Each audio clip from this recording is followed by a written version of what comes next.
Hey guys, the following podcast will contain spoilers from both 1 and 2, however, there will not be any X spoilers, so you have been warned and enjoy the podcast. Hey, what is going on guys? Welcome back to another episode of the SlipStream. Now, the SlipStream is a podcast done by me and my friends or people which I've met. So anyways, today we're going to be doing a topic on fun Xenoblade theories. And we're going to focus on 1 and 2. We're not going to dive too much into X because I haven't played X, so I won't have anything to say about that other than, I guess the general knowledge stuff from that. And yeah, so I'd like my guests to introduce themselves, so I guess take it away, guys. Guess I'll go first. Hey guys, it's JB Sphere Freak. I have a little YouTube channel at the moment at YouTube where we've just surpassed 400 subscribers. If you're interested in Xenoblade content, come and check me out. And then we have Shifted Pyro. Oh yeah, I'm Shifted Pyro. I make some Xenoblade videos. Some funny Xenoblade videos. Yeah. Yes. I mean, yeah, check me out if you really want to. And then we have LXGK, the man, the legend, whose voice we have never heard before. Build it up. Make videos. So that's all you need to know.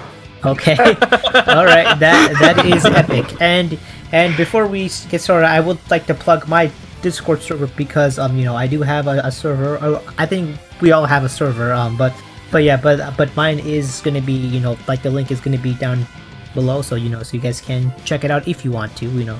But anyways, so without further ado, let's get started with this epic podcast. Alright, so the very first thing we're going to talk about is the Fog King's origins. So, I guess, JB, you can go first with this topic, since this was, I think, your idea. Yeah, so, I mean, the Fog King's a very crucial point at the moment in terms of, with all of Xenoblade, considering it's the most recent new content that we've had, and the actual origins is still a complete mystery to everyone, and there's so many different theories and potential things of what it could be that it's, in my opinion, a really good topic for discussion. My personal opinion is it's definitely something that we're going to see in the next Xenoblade, hopefully in Xenoblade Chronicles 3, where we're going to get introduced probably to the same concept of the Fog King or another monster or beast or some form that's possessing other living creatures, potentially humans. More than likely, though, what would be really terrifying is to see Titans, considering that they could make a return from Xenoblade 2. So a giant Titan getting possessed by the fog is that sort of world-ending calamity situation. That sounds dangerous. So that I imagine that would be, to a certain extent, possibly some of the premise towards it. But I'm more interested. I know we're not going to talk about Xenoblade X too much, but I also see some connections with Xenoblade X, and hopefully the Fog King is that connection with things like the Tainted coming through, because there are a few references to Xenoblade X with the Fog King, but we'll leave Xenoblade X stuff for a different podcast or a different video. Yeah. But it's, in my personal opinion, because I know there's the big theory around at the moment that people think that Mayneth is the Fog King, because the Fog King looks like a Guldo, and the Infernal Guldo drops a card which looks like Mayneth. I've talked about in one of my videos how it seems completely ridiculous, because I think Mayneth is going to be something else entirely for Xenoblade 3. But I definitely think the Fog King is just some sort of entity from the other side of the rift that's definitely going to see in Xenoblade 3, and I think we might fight it again in Xenoblade 3 with a different cast of characters and send it through the rift, which is how it ends up here in Future Connected. That's my take on where the Fog Kings came from. It's simple as that for the most part. I think it's a pretty interesting topic, and there's a lot of options of where it could go. I don't know if everyone else agrees or disagrees with me. I will say that I actually, you know what, I'm gonna say my thought for my turn. So I guess Alex, I guess you're next up for this topic. Um,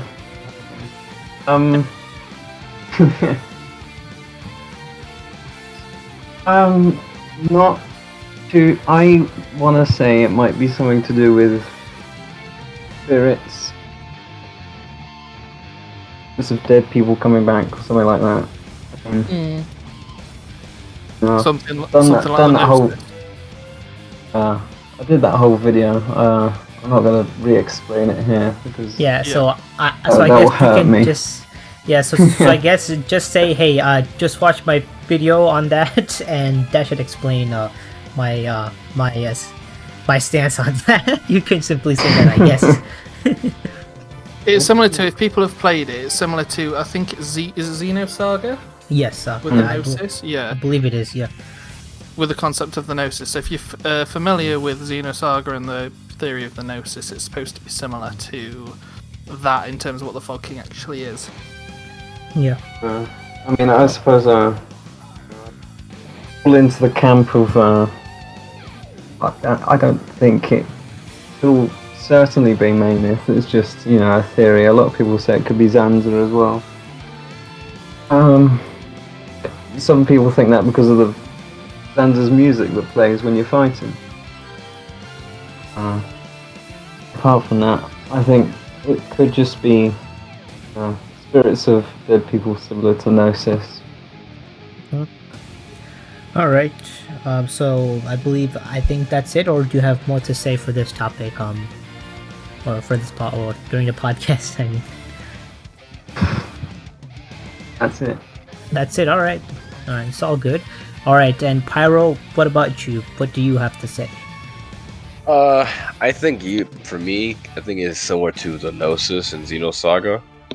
It's like, that's what I thought of at first for the Fog King, is either like it's going to be a connection to Xenosaga or Xenoblade X, because all the lore in Xenoblade X. Not going to get really into it, but yeah, that's my general stance on it. Alright. It's kind of like, I don't know, I kind of wish they explained more about its origins, but I guess, you know, this sequel bait tease hopefully gets explained in Xenoblade 3. Yep. Alright, now, for me, I honestly, I'm gonna ask with you, I'm not too sure, but if I had to, I guess, make a bet, I would actually think that, it's probably, I think Monolith Soft, when they made, you know, the Fog King Tainted I mean not Tainted, sorry, I mean the Fog Beast in FC, either one, they themselves, they were just setting something up for a future game, you know, just, I guess how Marvel sets up, you know, events to, you know, happen in, like, future movies.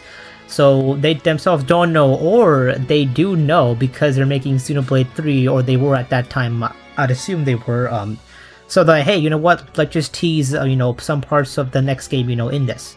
And plus, the title, Future Connected, I'm sure it's some sort of connection to something, like either another Xenoblade game, because it says its connection is in the name of the game, or of FC. So, but yeah, as for who, definitely speaks for itself. Yeah. Yeah.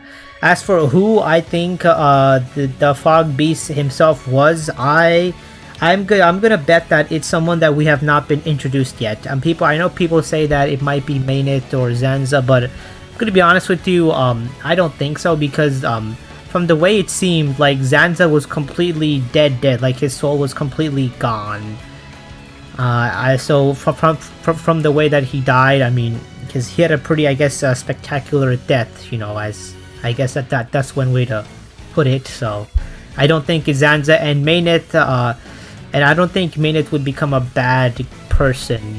I think she'd be the exact opposite. In fact, even Zanza I don't think would be the bad guy, because his other half is actually, you know, he's a very, you know, he's a good guy, Klaus himself. So in 2 was. So I don't think it'd be Zanza. I think it's someone which we don't know yet. And that's all I have to say for this one.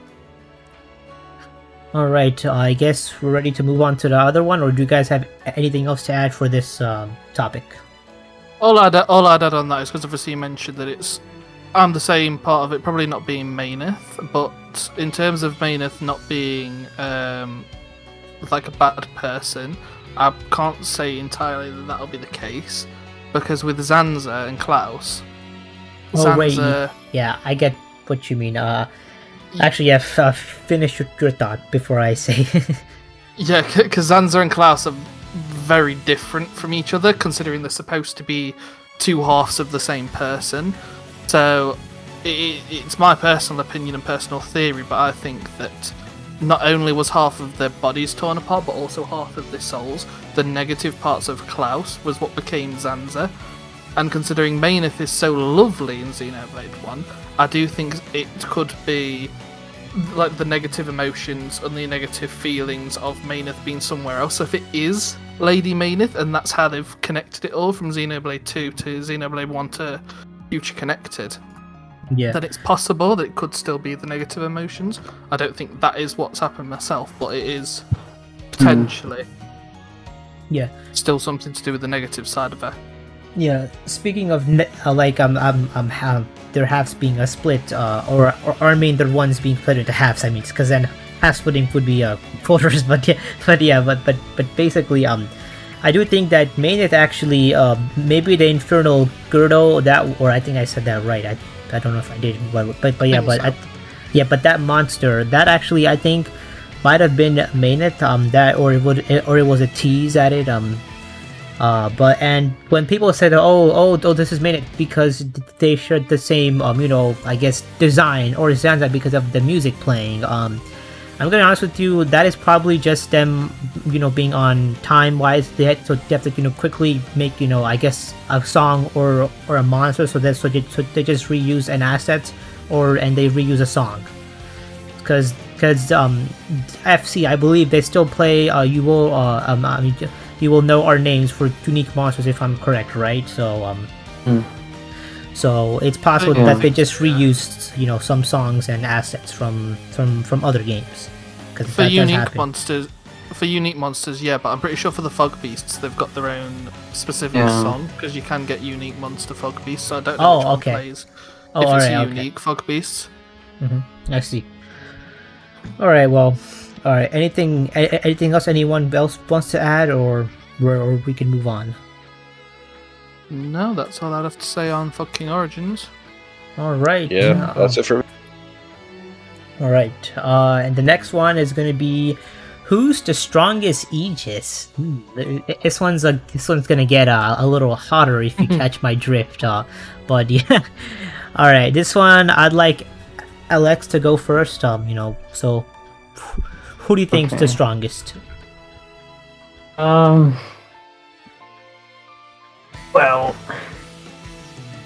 I think in Xenoblade 2,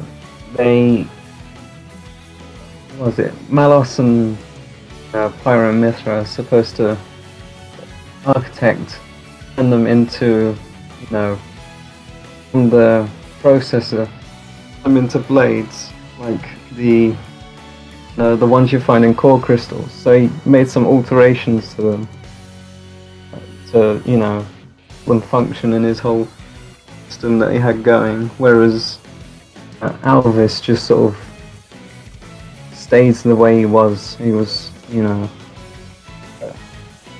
go through any of that. And, I think there might be something there that maybe Malos and Numa are probably perhaps shackled compared to Alvis. I think there's also the fact that you have to sort of take account the two different universes. I don't know if Alvis would be as powerful as he is if he was in Xenoblade 2's universe, whereas how much he is in Shulk's, considering he can go up and start it up again. I think that's something you have to consider. I think they're separate universes. Alvis is more powerful in his universe.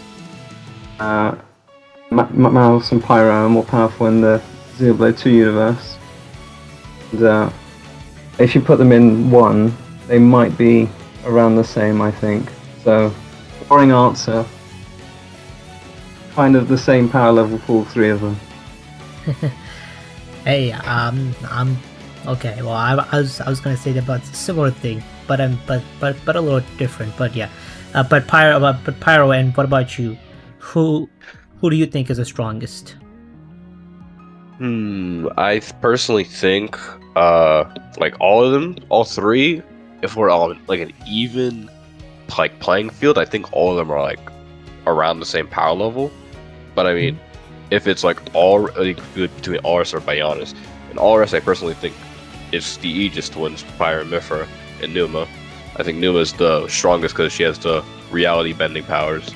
Malus does have like the whole dissolving thing, but nothing can beat reality bending. And Yes. Alvis just has the power to create a universe, but we don't really know what is Alvis's powers. So Alvis is kind of like a question mark for me. All right. So yeah, that's my personal stance on it. All right. For me, I actually okay. So I yes, I do think that if like in the original core stage when they were a computer back, you know, when pre, I guess in the Klaus and Galea era, they were all the same. Like all three chips, they were probably meant for different tasks and functions, but like they were like, I guess they were same amount of, you know, powerful. But then since Alvis got moved to the other universe, I think that he remained unchanged. And I assume that Zanza might have done something just to, you know, I guess make who Alvis currently is. But then Klaus, he heavily modified the core crystal to make, or that core to make into a blade, or a blade core crystal chip. Actually, hold on 1 second. I actually have, this is a mini side theory which goes with this, but I have a theory that you see, Klaus, he actually, maybe he didn't change them that much. Like he changed them a little bit, but then when when he took Mithra and Malus's core, you see because Amalthus thought that the core was a blade chip, so he tried to resonate with it, and because he tried to, I guess he wished for that to happen, like a blade came out, but it's actually not even supposed to be a blade. It's supposed to be a computer chip. But I guess it has godlike power because of the conduit. You know, a blade came out of it. You know, that could also be, I guess, a theory. But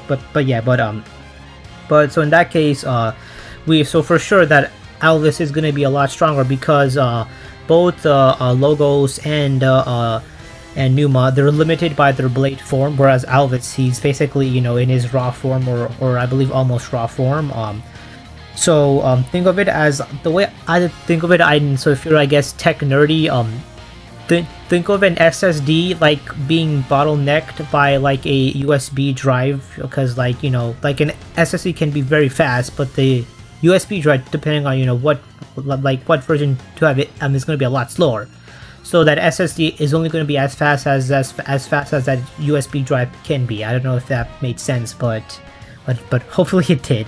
But yeah, now if we were to be, I guess, go a little more in depth, I think between Malos and or I should say Logos and Numa, they should be the same, but Numa is a lot stronger because you see, Malos, he never got into his Logos form. He stayed, you know, like in his I guess his regular blade form, or I guess his lowest blade form, which he has.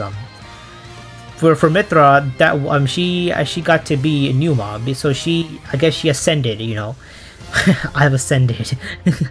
But basically, so that's why she's more powerful than Malos, and the reason why Malos is able to, I guess, put up a fight with Numa is because he had Ion, because otherwise Malos would basically, you know, like he would have easily lost, and Malos did lose in the end.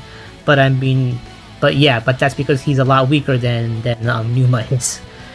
Now, had Malos discovered his Logos form, that'd be a little different.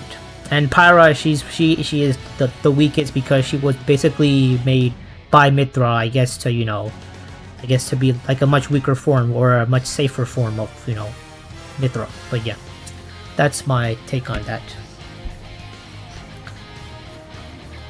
All right, and JB, what do you think? It's a very funny topic between all three of them. I mean, I always had this really dumb, and it is a dumb theory, but that their powers correlated to what they did, because as you mentioned, they were part of a computer. They're literally biocomputers and basically processors of the computer running everything. Considering that's what Klaus set them up to do, to receive the information and sort it. So they're basically just a computer processor. And I basically tried to make a connection at some point between the Aegis's powers and what they did on the computer. So, like, as an example with Malos, his power was to basically the power of destruction. Anything that his power and matter collided with was wiped off the face of the planet, just was gone. So it's really stupid, but I thought Malos's job as being a computer when he was the processor was basically the recycle bin to delete. I love this theory. Delete everything. With the only, like they've said before, the only power we've seen from Alvis is basically the ability to create universes. You could possibly think that the sort of Shulk visions things, because that seems to be to a certain extent granted by others, but I think that was more Zanza's power that was passed down into him. Yeah. So I'd have to assume that Alvaz's power is that of creating universes, which is basically what happens when he disappeared. He gained sentience, noticed that, oh, this is my ability, and just dipped, basically. And the only thing I could think of that as being in terms of a computer is he was the processor that ran an open space for things. And like you said, with Numa being the one that bends reality, she did some fancy thing in the computer to bend it. At the same time, they also sort of represent certain bits and pieces. I mean, Logos is basically the same way that it just destroys matter, is almost like a black hole, and Numa's like a supernova. And Alvis creating areas is almost like creating a void in space. It's really difficult to sort of say. The Numa would probably, in my personal opinion, beat the other two in the state that she's in, purely because of the fact that if Malos's abilities and Alvis's abilities are the ones that we've just stated, Numa literally has the same ability as Zanza to predict the future with her foresight. I mean, not even Numa, Mithra has that ability. Okay, yeah. I guess finish your thought on that one. Yeah. Because it's pretty much, if it was like a fight to the death between all three of them, yeah, Malos can just get one good hit in and they're gone. But that's if he can hit them in the first place, and Mithra being able to literally predict all of the movements would do that. That could potentially work though against Alvis if he's built up some resistance with Zanza. But this is like a whole death battle sort of scenario where there'd be a lot more research and things that have to go into it. But my initial reaction would be Numa, of being the most powerful of the three. Like you mentioned before, Pyro, literally being able to bend reality is a bit OP when you've got someone that can literally just delete what he touches, and Alvis to create an open space. So Alvis can run away and Malos can struggle. So probably Numa is probably the strongest Aegis. Nice. All right. So that I actually love that theory of yours where you said, oh, so like Malos is like the recycle bin, etc. That I love that part. But yeah, just look for a connection between the Trinity processor and the actual what they turned into themselves, because they obviously weren't intended to be Aegises and Blades, I don't think. Though at the same time, we can look at their Greek name, like Logos, Ontos, and Numa. Logos means, I think, logic. Numa means, I think, emotion. And Ontos, I'm trying to look up what Ontos means, but I'm not getting a quite definition. It's like it is the study of being.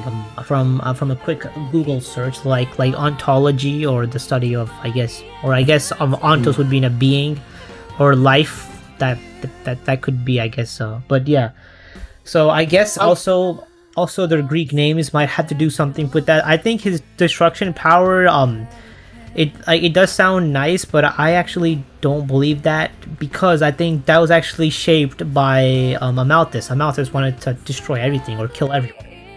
That's why Malos he I guess he got that power, whereas Mithra, she got what do you call Adam's, I guess, fearfulness, or like being scared, you know. Of Like of a true power, yeah. Yes, which is why Mithra was, I guess, kind of like he's, you know, scared and not confident. But yeah, and Antos, he didn't have a driver, so I guess he's in his rock form. but I mean, that theory is actually kind of nice. It's kind of cute, I should say. But yeah. Now, I could just imagine just be like a folder being called Malos, and just Klaus being on his computer and just chucking things in, and Malos just deleting them as a recycling bin. Yeah. Now, I will say, going slightly off topic, but though I mean this is still on the same Aegis thing, but basically, I do think that actually all three of them have foresight. What do you guys think about that one? I think they all three of them do, and I'll explain why, but I want to hear from you guys first, if you guys are okay talking about this. I know this wasn't a doc, but I mean, if we can just talk about it, you know, quickly. I agree, I think. Because like, Pyro didn't have foresight until Mithra showed up. If you think that Malos, through his resonation with Amalthus, didn't quite awaken everything within him, it's possible that he just didn't have it. I think Alvis obviously has it, because he gives it to Shulk and he gives it to Zanza. Yeah. Now, I think Malos has it, but because we played the game from, I guess, Rex's perspective-ish, I know we see cutscenes of Torna alone, but I mean, like, I think we just never see it in action, but like, he does have it, and here's why. Because I think first, I know, okay, the first time is when Mithra uses Siren to, you know, like, I guess like destroy the stage. It's like, hey, you idiot, look out. Now that could mean that he knows that Mithra has his power, or that could also mean that that he saw foresight and he's like, hey, watch out, otherwise you're gonna die, you know. But the more convincing one is basically when he hugged Jin, and like he knew that Jin was gonna die, so that's why I guess they did that bro hug. So like it's like a goodbye, because they both know that yep he's gonna die, and Malos probably saw it too, like, oh. And plus when Malos saw Rex up at the World Tree, he didn't act surprised, because maybe he saw Rex, so okay, Rex is gonna come soon, so I guess I'll just wait for him. And not to mention that he knew that they died, like everyone, like all the Torna people, they died. They're like, huh, beats me. Oh, he's like, oh, I kind of expected that from the way he talked, so he wasn't surprised by it, is why I think so. True. I mean, you've got to remember as well that the visions and the foresight isn't actually seeing the future, it's just a prediction. Yeah. Because it's a prediction of where the ether will be. It's never actually... It's more gone into on Xenoblade 1, which is why how the Telethia are able to avoid Shulk's visions when he first meets Alvis. It's not the fact that the future's changing, it's the fact that Shulk's got a prediction of where they're going to go, and they've responded to that prediction. So it'd be... Basically, it'd cancel themselves out between Malos and Numa for it not working, because they'd both be able to predict each other's move. I mean, it'd just scale, wouldn't it? One would predict one move, and then the other one would predict their moves, and then it'd keep going until the actual event happens. But yeah. Alright, then Pyro, and what about you? Do you have anything to say on this? Not really. I mean, it kind of makes sense that he has. All three of them would have like future predicting or seeing like abilities. Mm-hmm. It's just I don't know. Yeah, I got nothing for me. Alright, so now let's talk about the next topic, which is the Xenoblade 3 plotline. Now, when I say my theory at least, I don't know about the other guys, but I'm gonna just, for a second, just assume that the leaks about it taking, I guess in the future of the 1 and 2 is true, just to keep things more focused, because otherwise it could be just anything. I mean, if it's not, if that leak is bullshit and like we could see anything happen, I mean, then it's really hard to, I guess, predict, unless it's not connected. But yeah, so I guess I'll start for this one. So number one is if it does take place in, like thousands of years later, first, who would even be alive? So let's talk about one. From one's universe, I can assure you that some like high-end tias, such as Melia, Tyrea, I forgot that boy's name who did the research. Yes, yeah, Calum, or I think that's his name. I'm sorry, I forgot that. Thielen. Oh, Thielen. Oh, sorry. Oh, Tyrea seems gonna kill me for forgetting his name, but anyways, but yeah, so I think those guys might be alive. Or I know for sure that Melia is gonna be, if that leak is correct, then she's definitely in the game. But yeah, and she's a fan favorite too, so I wouldn't see why not. Now, unfortunately, that does mean that Shulk and Naupant that we know of, they're probably not going to be alive, or the Homs, I should say, the Homs and Naupants, they would probably be dead. But hey, at that point, could be alive. Well, if it takes like thousands of years, I don't think Naupants live thousands of years, other than that one mystical Naupant in the forest. But yeah. The high-end tier wouldn't be alive in thousands either. They usually live into the hundreds. Oh, then, I guess we have a time scope problem then. Yeah, well, I don't know if Saurian it's 1,000. was like 300 to 400. Okay. Well, I don't know if the leak said that 1,000 exactly, but I'm just saying that I meant that it takes place a long time in the future. I don't know exactly like how many years in the future that leak said, but just sometime in the future. But yeah, and now let's talk about from 2. Who'd be alive? So from 2, definitely Nia, because she's a blade eater. I mean she's a flesh eater, not a blade eater. We would see Pyro and Mithra alive, and we could also see, like, I guess, the evolution of Bridget, because blades do evolve over time slowly. So we could see, I guess, like a evolved Bridget, like a slight change up, but we'd have Pyro and Mithra, though no Rex, sadly.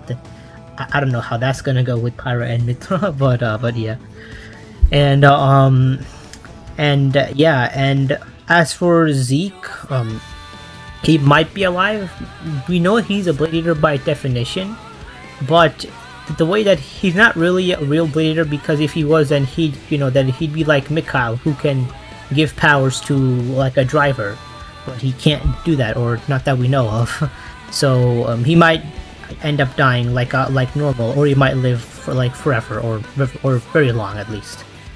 And something recently, and it was on Reddit, so take all this with a grain of salt because it's Reddit, but someone very nicely pointed out that Pandoria's blade weapon might just be the wand, because that's all she uses in her blade specials, and that the sword itself is Zeke's blade weapon. But then why does Rex use the sword whenever he chooses Pandoria?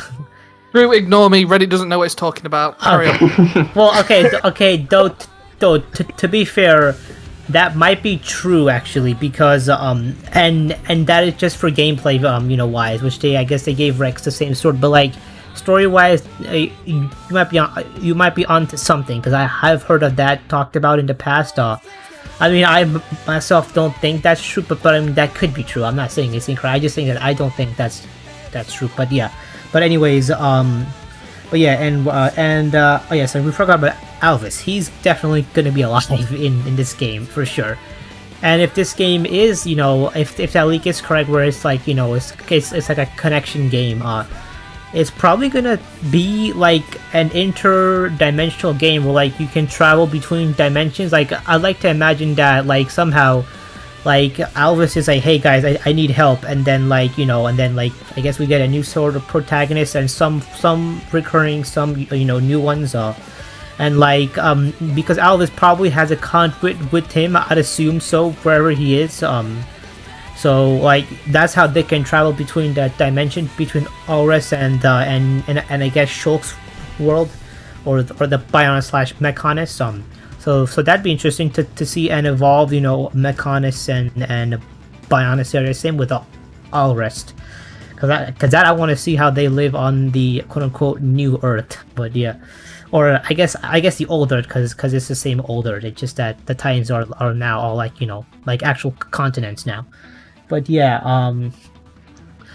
and I think we could even, if this is true, then I think we could even get a twist where Malos is actually gonna come back to life, because they might need all the help they can get, and if they can somehow awaken or reawaken Malos, like I guess Pyro and Mithra can reawaken him, and then he'd be good because he'd have I guess he wouldn't have a Malthus to be bad, so I guess he'd probably be good, and this could probably take place as like a significant turning point of the game, like how Mithra Awakening was, or the second Monano's, I guess Awakening, or the Shackle being released. Like we could have, the song playing, and all that jazz and stuff. But yeah, and overall, I think the Fog King is definitely gonna have to do something with this. Like it's guys, again, it's in the title, future connected, so it definitely leading on to something there.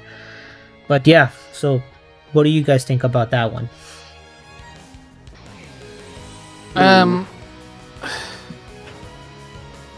Like you mentioned with Malos coming back, and although I really like Malos as a character, like I was actually disappointed at the beginning of Xenoblade 2 when we went our separate ways and he became the villain of the series, because I actually really like this sort of Chad bro character as just being a part of the party, like especially with Sever, because I love the idea of Sever as a blade, and thought the two of them together would be awesome and would be amazing party members. But it was not meant to be. But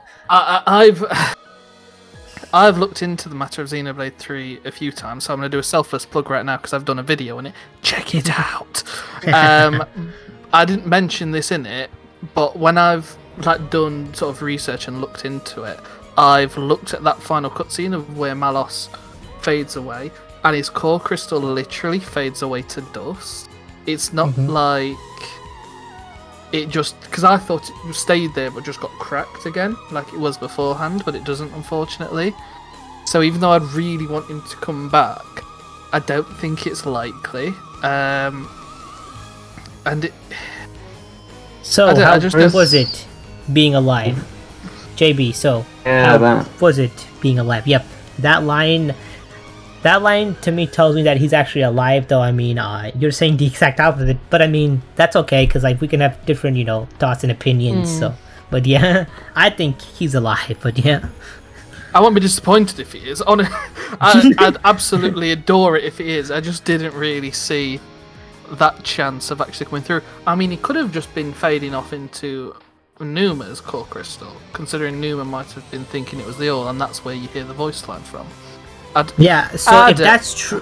that's true, then like he's alive, or like he can be revived, by just I guess taking him out of the core, or I guess her core, or I guess taking his soul out of her core crystal, if that makes any sense, and like he could still come back in that way if that's correct. But yeah, that'd be really neat.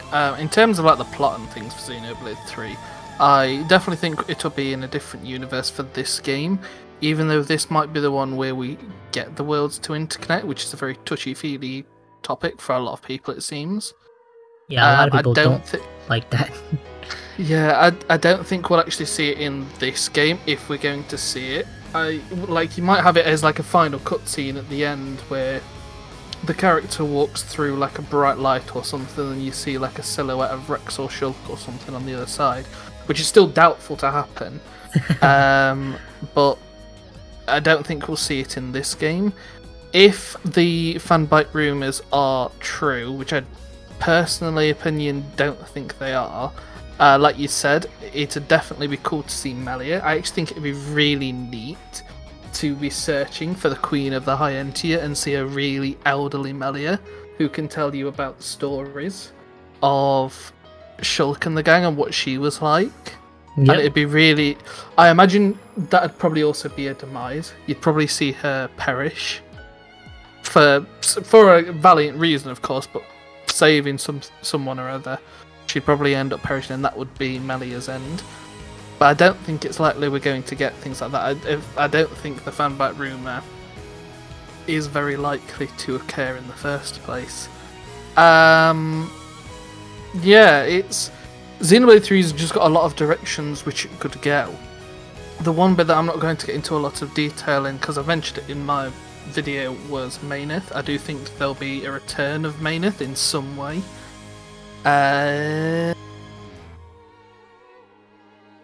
Yeah, for now I can't think of really much else to add. We just know too little at the minute. Like you said, we'll get the Fog King, but there's too much that we don't know about the series of the game. Of what it's actually going to be like. Yeah, and before we move on to the next person, I just want to make it clear that I also don't think that the rumor is correct. I just said for this video, just because just so I have, you know, like one thing to focus on.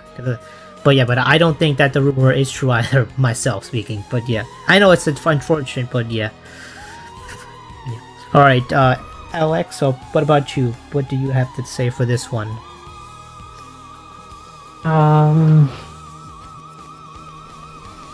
Like, it's very similar to what everybody else has said. I can't tell if, like, when you talk about the Fog King, are you sort of just thinking about the Fog King being just it? And because I was sort of thinking the Fog King was one of many sort of enemies that would be similar to it. Oh, so you're saying that the Fog King is not the king? It just, like, you know, I guess one of many, I guess, or someone else, someone else is the real king. You mean to say of the Fog King? I think, like, the Fog King is just sort of a name that the high-end tier came up with. I feel like in 3, if it's set in the future, well, obviously it's in the future, but they'll have a different name for it, and they might be encountering hundreds of them, more than one, and they've had to use the more advanced version of the technology that Shulk came up with to fight against them. This is drawing more parallels to Gnosis, I suppose, but yeah, there would be more than one. I think Fog King is just, it's some really grandiose, all gonna die name for a monster that they can't defeat. Oh, I see. All right, that's actually I definitely agree with that. Yeah, that's actually quite interesting. I didn't think of that, though. I do think that is actually possible. It's very nice. I mean, because I think I can't cite where this is from, but I believe Takahashi has said that because Definitive Edition was dealt with by a different production team on the side of the main game that they're making. So they were making them at the same time, the Definitive Edition and the next one. Yeah. So I think they definitely have the whole story written up. So I think it's clearly just found a little script, wrote down a little bit, and said, "There's Future Connected. It's got bits of the thing that we're doing now." Yeah, I think so. Yeah, that's the little hint that he's talking about. Apart from that, I think it could take place, anything from, I think, a few hundred to maybe thousands of years. I mean, it's sort of these dates that keep coming up throughout all the games. Like, Shulk's parents died 14 years ago. In Xenosaga, 14 years ago was when the Miltian conflict happened. And then, 500 years ago, is another recurring one in Xenogears. There's a war that happened 500 years ago. And I think another one is 10,000 years. So maybe it could be 10,000 years. Isn't, I think, Xenoblade supposed to be, I guess, a retelling of the Perfect Work story? I haven't read that story, though. I have heard of that. Like, Saga is supposed to be the Perfect Work story, and then Blade is just, I guess, that story being retold, if I'm correct. I'm not sure on that one, but it's from what I hear.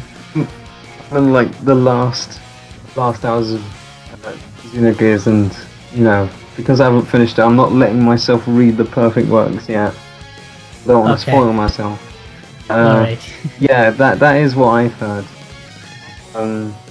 But, reading that might give hints to where it might be going.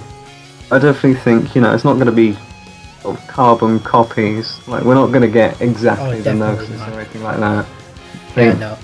He's taking things and he's changing them a little bit. But yeah, I think it'd be nice to see old characters coming back. But I don't want them to take up the spotlight from, whoever the new cast is.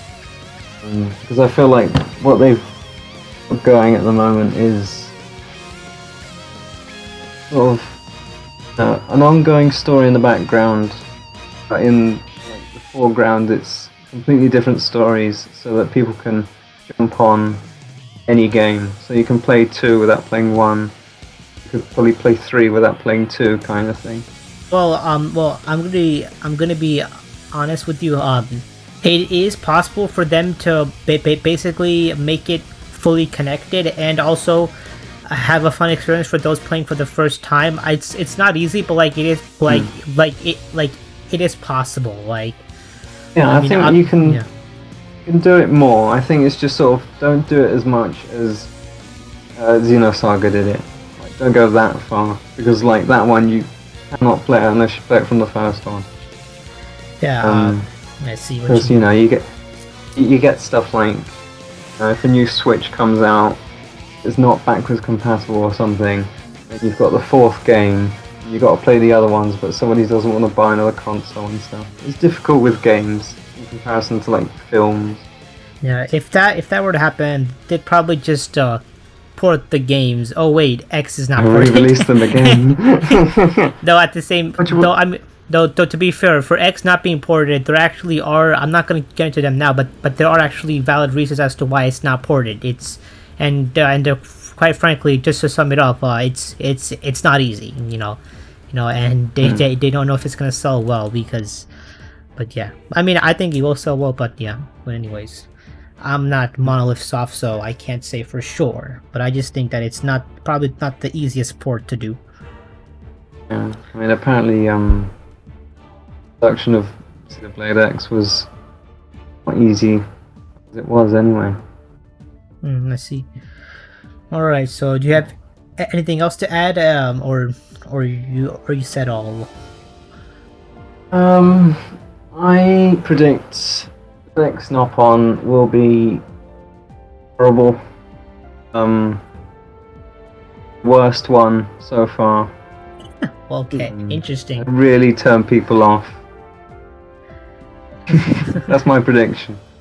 Oh wow, okay. Alright. It's just a fun one.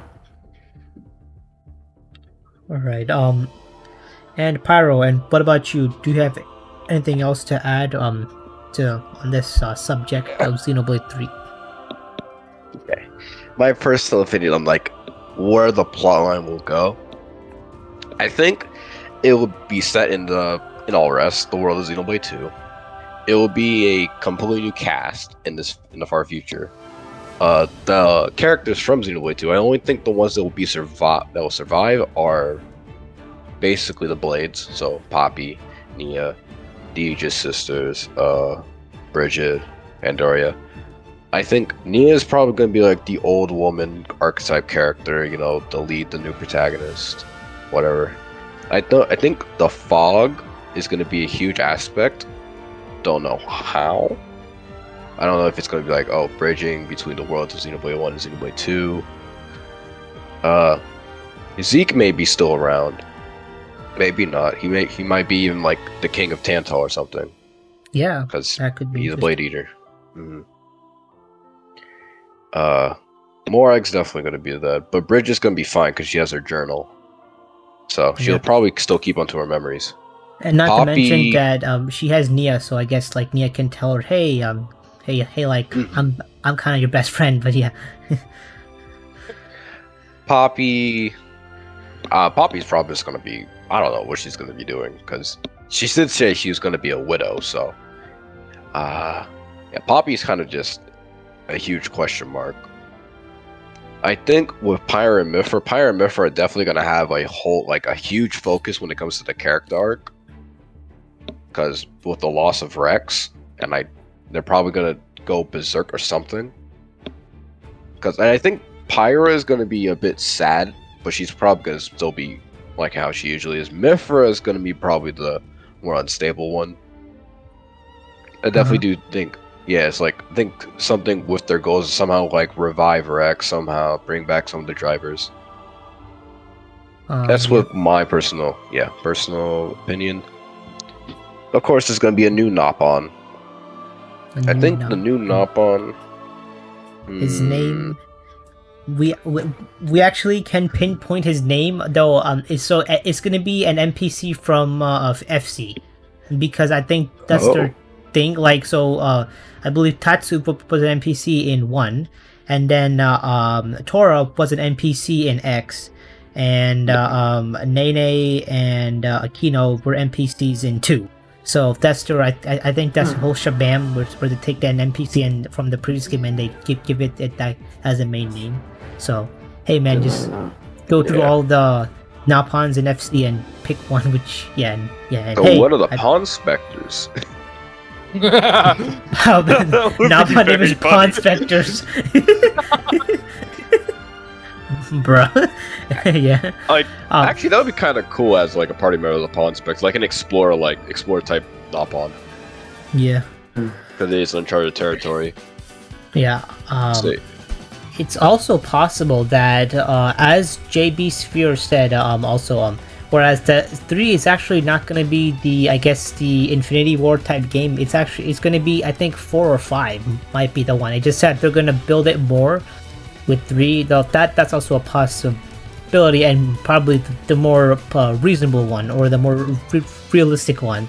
And yeah, and when you said that Pyro and Mithra they're going to go unstable, I do think so. But at the same time, if it takes place 1,000 years later, they probably moved on from that because he probably died at the age of, let's say, 100, just to like as a because that's when humans they tend to die like around 100 or ish. So, and if it's 1,000 years later, like unless they're unstable for 900 years, or actually they could be. I mean Jin was pretty messed up for 500 years, so it is possible that they can be messed up too, in their mind for a long time. So it's not impossible. It could be like a form of trauma. Like if you meet them throughout the game and there's an enemy that can like show them visions or something and they know about Rex, they could show Pyramithra visions of like Rex getting killed in different ways. And because of like the trauma of him dying in front of them, presumably by old age, because you'd have to assume it's by old age and not tragically killed by something else, that sets them off. Yeah. Or they could also go the cop-out method and just find a way to make Rex live forever by making him into a blade eater. that is also possible. I mean, hey man, just do what Indal does, And yeah, he technically is through the actual story of Xenoblade. Yes. Sort of. I know that Luxin, he actually made a video on why he's not, but like so. He is at the same time he isn't because the Aegis they break rules, but I mean but like he does check the box of like he has he has a blade core in him and he lives forever because he supposedly does not age or ages very slowly as a blade eater. Because I think Mikhail he got his core when he was a kid, right, if I'm correct, but in the main game he is an adult, so I'd assume that he ages like I guess maybe like I guess at the 150th speed. Yeah. Though Minot was a failure, so he's an oddball. But like Jin, Jin, he didn't age because I mean, Jin seems to be the same type he was, except he's much weaker because I guess he's unstable because, but I mean that's for other reasons. But like I think regular Blade Eaters, and I know this is a question, so actually, you know what? Let's save this for the question because I know someone asked this as a question, so I'm just gonna shut my mouth. All right, so you guys have anything else to add on this topic before we move on to the questions? Nope. I think, personally, I feel like we're gonna have a female protagonist. I don't know. There's just something about it. As long as it's not like trying to fill their diversity quota, it's all good, because I don't want it to be like Star Wars. That's all I mean. But yeah. Monolith knows what to do with their protagonists. I think we'll be fine. Yeah, I mean, plus I think this is Japan. It's not America. Which then, if it was made by USA, then that might be a little, I guess, something to worry about. But I mean, it's not. So I think we're good. Also, I have a quick question. It's not on the plot line of Xenoblade 3, but it is about Xenoblade 3. Yeah, sure. For 3 of you. Sure. What art style would you guys think it will be taking? Will they bring back the same art style for Xenoblade 2, or will they go something different? I think they're probably gonna... It's probably gonna be... Okay, so here's the thing. So I know that in 1 was supposed to be like 2's and X's art style. I guess anime-ish is the right term. But the Wii's hardware was weak, so they couldn't do it. But in the Wii U, I think Lin's eyes, like how it looks anime-ish. Like, I don't know if that's the right terminology, but like it just looks like a typical anime eyes and face. You know what I mean? So it's like that. And in Xenoblade 2, that game is full of, I guess, anime-ish type art style. So I think it is going to be anime-ish, though it's not a bad thing, but yeah. And I think it would depend on the setting of. I think it would depend on the setting of the world. Like, one thing that I've sort of kind of wanted to see was like a steampunk style, but not with steam, but with ether. So it's basically if ether was the only thing around, but technology had progressed. Because in most cases with like Xenoblade 1 not especially, because they've got them giant cannons in Colony 9 and they've got mechon or machines, killer machines going around. But Xenoblade 2 especially, they're not very technologically advanced, looking at like most of like the Titan ships and such. So I think we could get a more realistic art style if they went that route. But I do think it will depend on what direction they take the game. If it's going to be similar to the other games and just being like complete fantasy, it'll probably be very similar again. But if they take it down a different direction, kind of different. Because I think Xenoblade X looks, to me, very different to the other two. Because it's a bit more of a realistic game. Everything looks more realistic to me. That might just be my eyes and my taste of it all. But it looks like a different, because it's a different setting. It looks different. Because Xenoblade 2 looks like just a fantasy RPG. I don't know. I mean, 1 and 2 compared to me, X does too. I know some characters they have less anime type look, but some do, or some. But I mean, a lot do. I know Elma. She looks, I guess, more like realistic. But like Lynn, I think she looks pretty, I guess, fantasy or like anime type. But yeah, I mean, I have to disagree with you on that one. But I mean, hey, who knows? Maybe you are onto something. But yeah. I would actually like an Industrial Revolution like art style for like the world. That'd be kind of cool. Yeah. The concept's just that could make sort of sense like actually. Idea. Yeah, and plus, actually, technically they already had it because I guess the factory and like and the Banner's factory. So I guess the Industrial Revolution already occurred in all rest at least, and even in 1 because of the I guess the Napon factory and like or somewhat similar. All right, and Alex, do you have something to add on to this, or you don't have anything to say? I think. Maybe. I feel like people think is more anime is just bigger eyes, and I think it's also the lighting. Like in 2, all the faces are sort of all shaded. They're all sort of like that single color, where like 1 got shading and they've got more volume, and that probably adds more to the sort of realistic, because I think even Definitive Edition realistic looks a bit more realistic than 2 does. I think it's also because of the lighting and just the art style with the smaller eyes. Yeah. I don't know if you've seen like the difference between Xenosaga 1 and 2. They changed the style between those. It's completely different. They did the same thing in reverse. They had huge eyes, and then in the second one they all had a lot more realistic, smaller eyes, more prominent noses, kind of thing. I see. And then on the third one, they changed it again, but it was sort of in the middle, so between the two. So some characters had small eyes, characters had bigger eyes, and I'm gonna go with patterns. I'm gonna say it's in the middle. All right, nice. Third one's gonna be All right. So I think that's about it for the Xenoblade 3. I guess we can move on to the fun questions. Yay! All right. Question 1. Who is the strongest character in the Xenoblade series? And this was asked by a Great Life 10. I'm gonna have to break it to you, but it's your mum.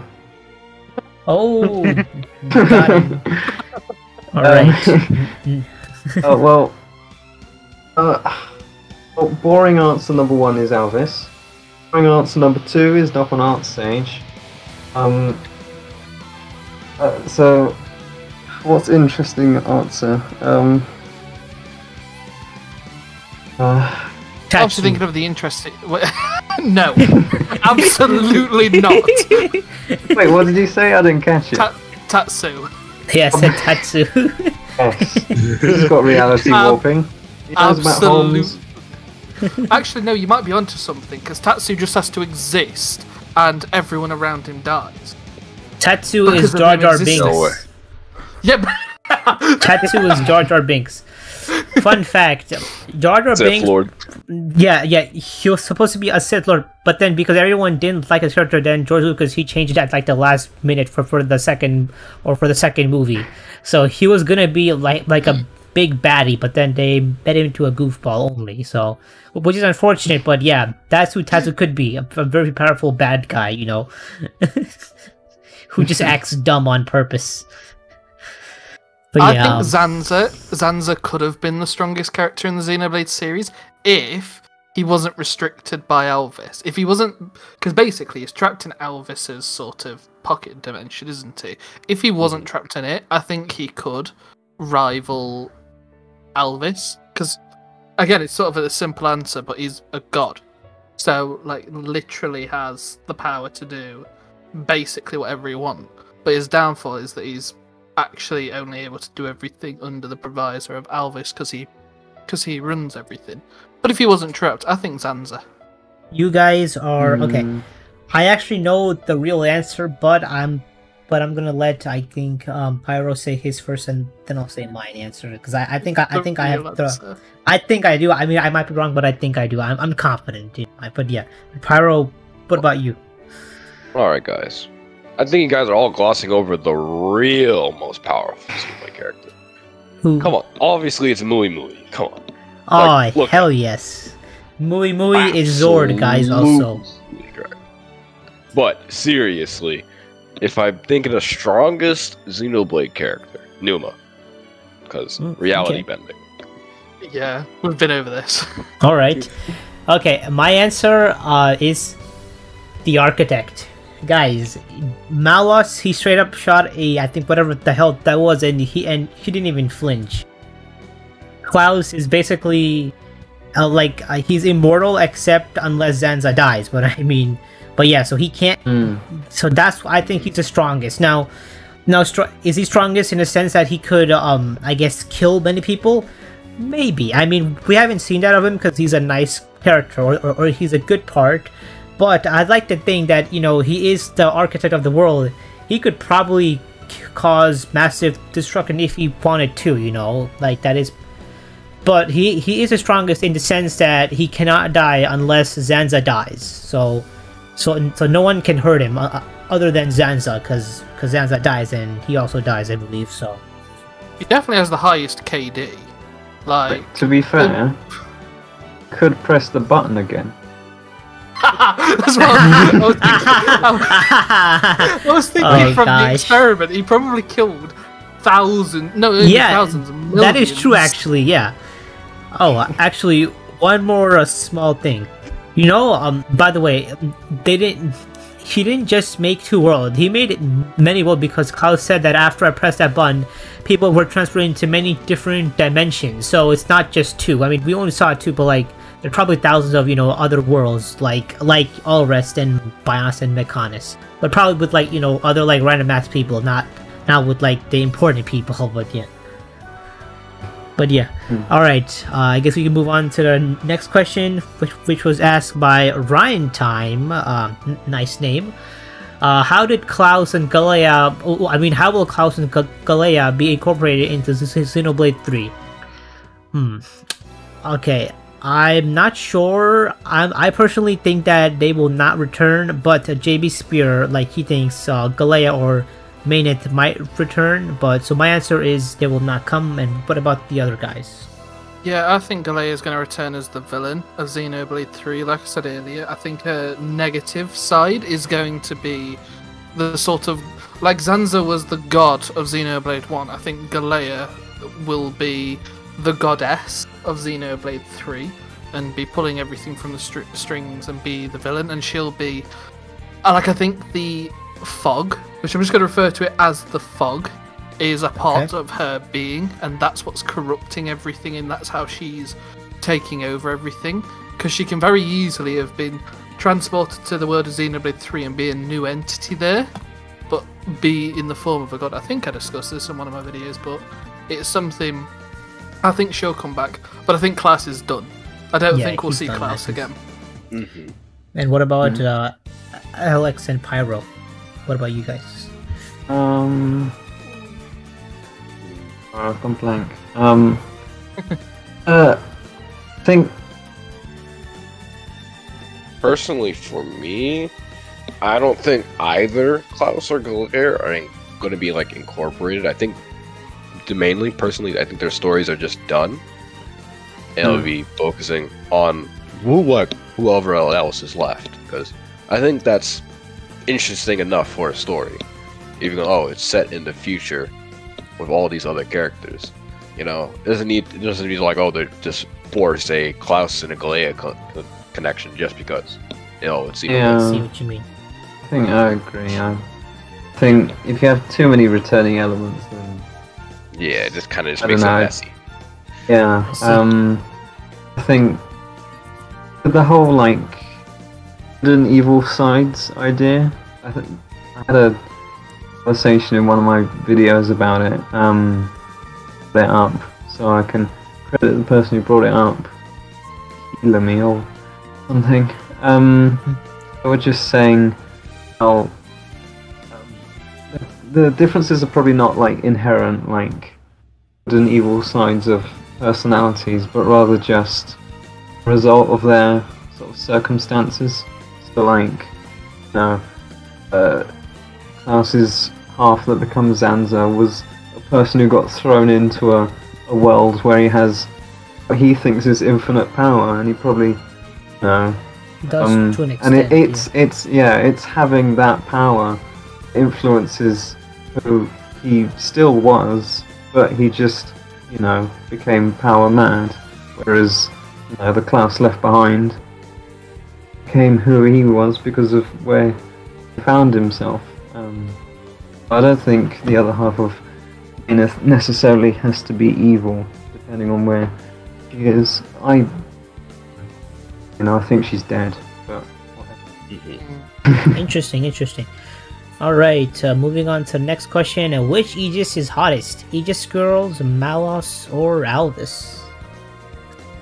This was asked by Zoom B Fire.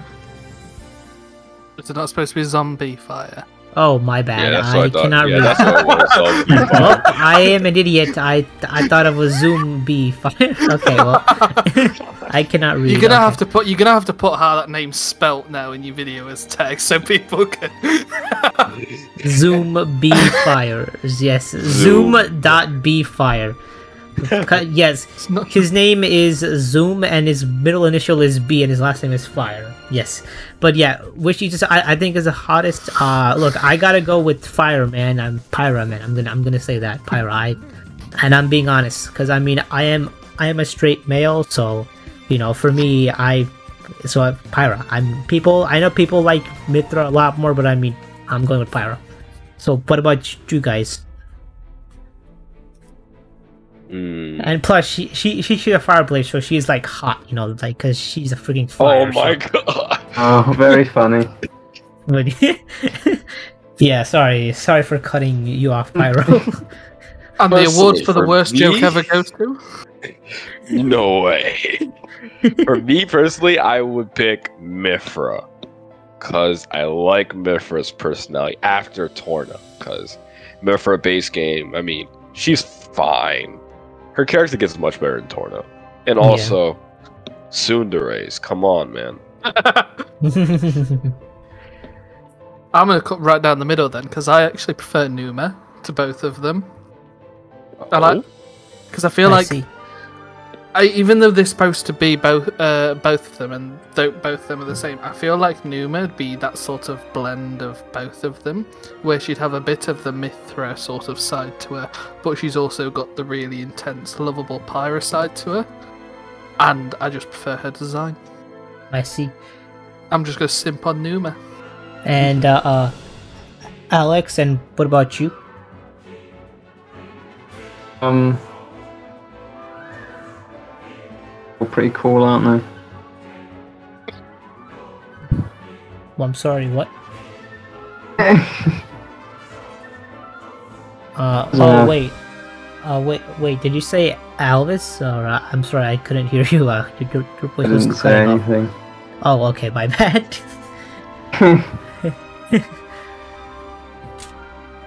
Oh, you don't have an answer for the question? Oh, it's fine. I mean, you can pass. Yeah, I mean, it's all good. All right. Now, I will say that I actually didn't. For some reason, I didn't think why Numa would not be an answer. Because if I had to pick Numa, then I would pick Numa over Pyro. But for some reason, I thought it was between Pyro, Mithra, Alvis, and Malith. I didn't think of Numa for a second. Yes, so for me in that case it would be Numa, not Pyro, right? Because my past profile pictures self are self-explanatory for that, so that's all you need to know. But yeah. Alright, moving on to the next question by Billy Boy, and I pronounced it wrong on purpose. I know it's Billy, not Billy. How old will Melia look if she returns? And that depends on when the game takes place. If it takes place 100 years, then probably not that much older. 1,000 years. Answer. Yeah. If she's 1,000 years old, probably dead, or probably like an old woman. But yeah, it depends on when it takes place. I think it's a simple one. Do you guys want to talk about this, or do you want to move on? Because this one's kind of self-explanatory, or you guys can chime in too if you want. So. I think she'll look at like slightly older or exactly the same. Yeah. All right. Next question is by Painaman. Okay, I actually cannot pronounce it. I'm sorry. Painaman. I think that's how you say it. Yeah, that's what I think it's Painaman. Painaman. Okay. What variant of You Will Blank Our Names will be the unique monster theme be named? Okay. I'm gonna go with Remember. You Will Remember Our Names. I'm gonna go with that one. What about you guys? That's what I was thinking as well. That's probably the best one, isn't it? Yeah. You'll remember our names. Yeah. There is already a song. Oh yeah, sorry. Yeah, no, I think. I think remember sounds better than recall even. Yeah. Or recall a name sounds.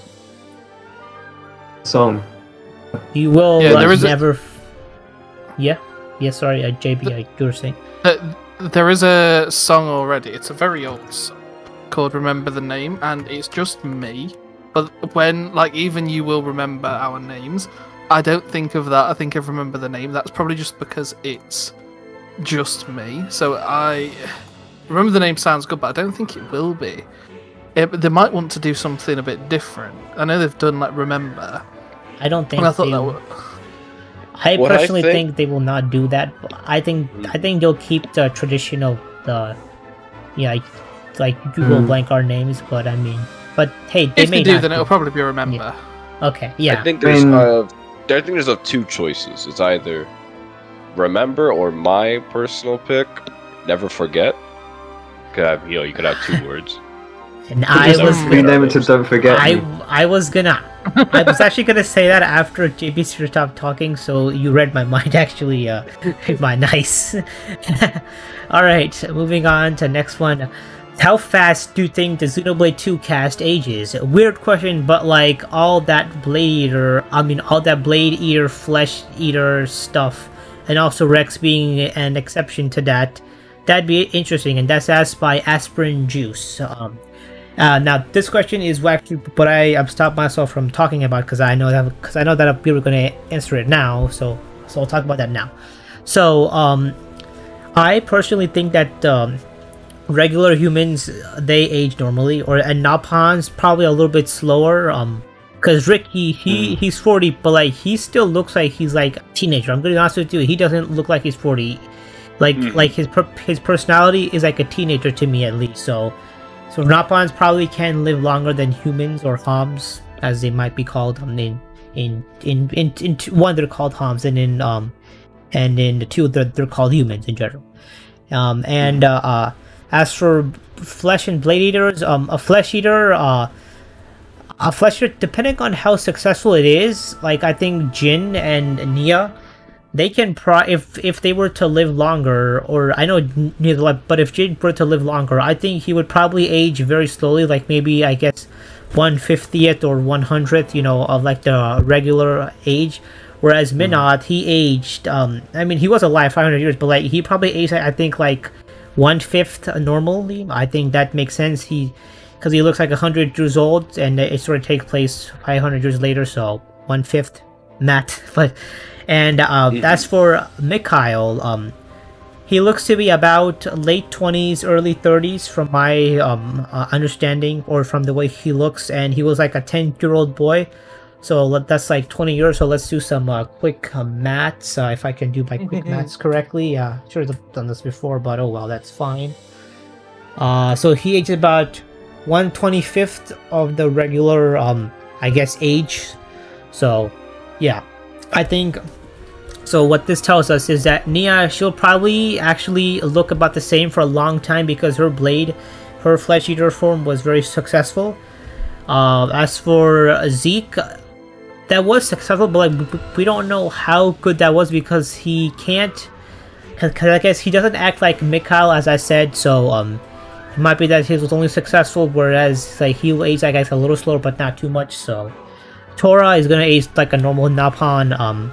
Poppy is a robot, and the Blades, Pyro and Mithra, they're not gonna age at all. So, and Dromak, he's probably not gonna age or even change because Nia's not gonna be dead. And Bridget, she'll probably evolve because Blades do evolve. So yeah. And Pandoria, same. And what about you guys? Pretty much the same, I think. Yeah. All right. So I guess next question, or because I kind of just stole that one, but I was very excited to talk about that, so I just yeah. All right. Next question is Mainit's Monado Sword Valley, and this was asked by Amelia Enthusiast. Yeah. I wanna say no. I don't think it is either. I think it's made out of the Mechonis. I mean, the Mechonis sword is. There's a representation of the Monado that they use, though, is it not? Oh, what, on the icon? Yeah, no, like, because Zanzi, when he used, like, in the fight with, Fiora Mayneth. No, it's not Mayneth. Egil. Egil, yeah. Egil. The fight with Egil, like, when he swung his Monado down, it's like the Bionis' actual Monado went down. So I think, yeah, Mayneth's Monado is, like, it's Sword Valley. Yeah, that is, like, that huge sword that struck into the Bionis. Yeah, and one more thing. I know it's a little slight off topic, but I think the Monado is actually like, you know how they say, "Oh, Shulk's Monado," "Oh, Mayneth's Monado," or Zenza Monado. I don't think it's any of their Monado. I think it's Alvis's Monado. It's just that they just call it theirs. Oh yeah, it all belongs to Alvis. Yeah. I think because Klaus does. Jesus, names. When he's fighting Mayneth, he does say, you finally unleashed your Monado. Yeah. So if he was fighting with Egil and he was, using Mayneth's Monado in the most proxy way possible, he's in a mech holding a sword that's controlling the Mechonis who's holding the Monado. Yeah, I think it's not the Monado for the reason that he says you finally let it out, because I think she's been holding back all this time. Yeah, I think. Yeah. Sorry, JB Sphera, you go. I don't think it's going to be the Monado either, considering that from what we've seen of Monados, because Monados are very similar to obviously the Aegises and the swords that they wield. The Monado and the Aegis swords both use ether as the actual blade, and the only time we actually get to see Mayneth's Monado is that very brief point in time where Mayneth, inhabiting Fiora's body, temporarily uses her Monado, but it's in that sort of dual blade form. I think if it was actually Mayneth and it was in the full sword form, that'd be her Monado, and then you'd actually see the ether coming out of it. But considering the fact that Sword Valley didn't have, as far as I'm aware, Sword Valley didn't have anything to do with ether, other than the fact that Egil set it up to drain ether from the Mechonis' body. That wasn't, as far as I'm aware, Mayneth. So I don't think it would have been. Ether draining is more Galahad Fortress than anything. Yeah, but it was, in my mind, it was Egil that did that, not Mayneth. Yeah, so but I think the sword was like a way to, like, I guess, stab at the Bionis to like, leech on, and then that power is going to get transferred from Sword Valley to Galahad Fortress, right? If I'm correct. So it's like a highway, or like, it's like a bridge between the sword. It's like where they transfer the ether, I think. I'm not a one expert, so I'm not entirely sure, but I do. It is true. I do know a lot more about 2 than 1, but I mean, I do know about 1 also. But it's just an extra way to sort of weaken the Bionis before it was reawakened. Yeah. All right, moving on towards will, it's so asked by David, will Xenoblade 3 have 1 and 2's characters like everyone else says there will? I don't know why. Or new cast like 2 did. This actually, before I answer this question, I do want to get into this. Fans are torn on, because I know that in r/Xenoblade server, people are like, oh, ew, I don't want this continuation game. I want a new cast. Ugh. It's like they just mock at the idea of a game which is a continuation game. But I mean, I personally, I think that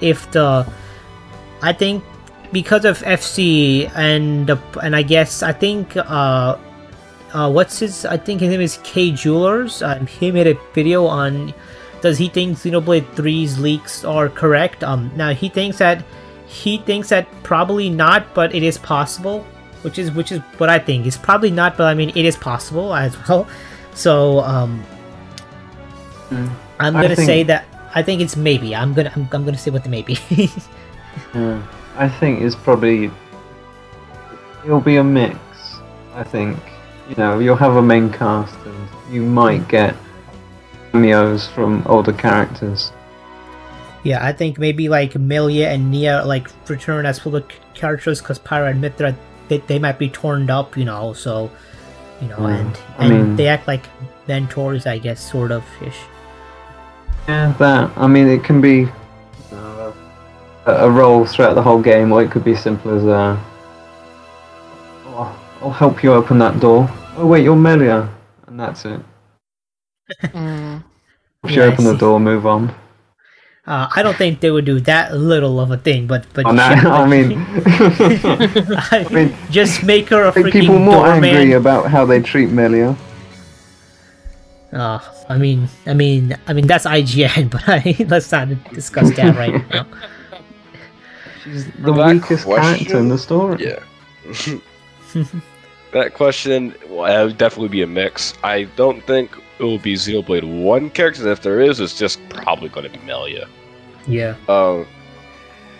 Yeah, I think there's going to be an entirely whole new cast, but this is going to be the Blades. They're going to be returning characters and plot heavy. Important. Yeah. That's all I think it is. That makes sense. At the end of Xenoblade 2, if it is a continuation, I mean, what's the problem? It's still a fresh slate. It's a fresh patch of land. They're not going to obviously continue on the other character's story, because what is there else to continue? They've already reached their destination. The Blades I can understand, because it's a whole new world, new conflicts. So, yeah, that's my whole 2000. All right, we are at the 1 hour and 30 minutes mark, so let's try to, I guess, like wrap it up a little bit faster. But yeah. So just to give a heads up on time, but yeah. All right, next question is by Amelia Enjoyer, a nice name. Will Shulk and Rex get along in Xenoblade 3? And the answer is sadly not. I don't think they're going to be alive. I think they will be both dead. Yeah. And plus, I don't think they would. I mean, if it takes place, I'd say 100 years, it is possible if somehow Rex is able to, be an old man. But I mean, I don't think. I think it's gonna be longer than 100 years. I think like maybe 200 or 1,000 ish is probably more likely than 100. But yeah. Right. I think we can move on to the next question. I don't think there's anything else to add to that. And JB, sure, would you like to ask the next question? Since it's mine after all. Yes. Does pineapple belong on pizza? No. I say yes. Oh, okay, interesting. What about you? What about you, LXGK? Nowhere near. Don't put it anywhere near it. Okay. Pizza's very good. Can we have a poll, please, to remove Pyro from the chat, please? What? I am a guy who likes pineapple on pizza. I'm probably going to associate myself with a pineapple. JB Sphere. JB Sphere. What's your answer? Yes or no, JB Sphere? Oh, obviously not.